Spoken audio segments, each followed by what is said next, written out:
organization he founded, Turning Point USA, received tons of financial support from Zionist donors, including the David Horowitz Foundation. He repaid his wealthy backers over the years by unleashing a relentless fire hose of anti-Palestinian and Islamophobic diatribes, accepting propaganda trips to Israel, and sternly shutting down nationalist forces challenging his support for Israel during TPUSA events. So the idea that Kirk was somehow becoming a threat to Israel was absurd. But as many social media users have pointed out, Kirk was, in fact, showing signs of evolution. The same kind of evolution that saw personalities like Tucker Carlson, Candace Owens, and Megyn Kelly, to name a few, change their tune in regards to America's relationship with Israel. According to the Gray Zone, as Israel's genocidal assault on the besieged Gaza Strip drove an unprecedented backlash within grassroots right-wing circles, where only 24% of younger Republicans now sympathize with Israel over the Palestinians, Kirk began to shift. At times, he towed the Israeli line, spreading disinformation about babies beheaded by Hamas on October 7th and denying the famine imposed on the population of Gaza. Yet he simultaneously ceded to his base, wondering aloud if Jeffrey Epstein was an Israeli intelligence asset, questioning whether the Israeli government allowed the October 7th attacks to proceed in order to advance long-term political goals, and parroting narratives familiar to his most vociferous critic on the right, streamer Nick Fuentes. Back in July, Turning Point USA held a student action summit for young conservatives in Tampa, Florida. As head of the organization, Kirk would decide who to platform at this event. In a decision that enraged Zionists, Kirk decided to platform Israel critics Tucker Carlson, Megyn Kelly, and comedian Dave Smith.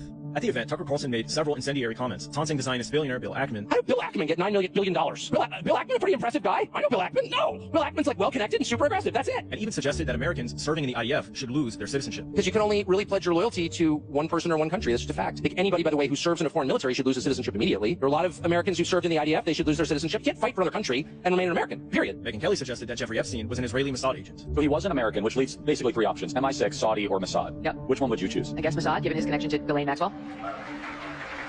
So what does that mean? Well, I mean, it's possible that that's the reason everything's getting buried. That there is some treasure trove, and it's getting buried because... How many people here believe that? Raise your hand. Okay, that's about half the hands think that it's being buried because of an Israeli thing. And Dave Smith heavily criticized Israel's genocidal actions in Gaza. Because it's not a war. It's the destruction of a captive people. Gaza's been occupied since 1967 by the Israelis. And they're now just slaughtering the people there. On social media, Zionists went into a frenzy, denouncing Charlie Kirk as a traitor. The Jewish Zionist Laura Loomer tweeted, "After this weekend, I'd say he has revealed himself as a political opportunist. Lately, Kirk has decided to behave like a charlatan. It really is shameful, and honestly, I am just disgusted with the constant flip-flopping on the right." In the Times of Israel, a blogger called Kirk out for promoting anti-Semitism. Quote, "Charlie, what are you doing? You know the difference between good faith critique and coded anti-Semitism. When people obsess over AIPAC while ignoring Qatar, China, Saudi Arabia, the UN, that's not objectivity. That's targeting. Leadership also means knowing when a conversation is no longer a conversation, it's manipulation. It's how the seeds of Jew scapegoating get watered, not by swastikas, but by just asking questions." Finally, she warns, "Charlie, don't abandon your post. You stood for truth when it wasn't easy. Stand now with Israel, with reason, with your own better judgment." And the Jewish Zionists Mark Levin and Ben Shapiro also voiced their displeasure with Kirk over who he platformed at the summit. You and I, had people who we thought were conservative sound a lot like the Marxist Islamists who were attending this event last week, don't they? They find that conservative groups and conservative organizations that have these weekend events and these seminars, whether they're for young people or think tanks or that sort of thing, they sort of sprinkle these events with these kooks, with these American haters who claim to be American firsters and are fake MAGA and even stab the president in the back. I mean, I think it's definitely an attempt by some of these organizations to quote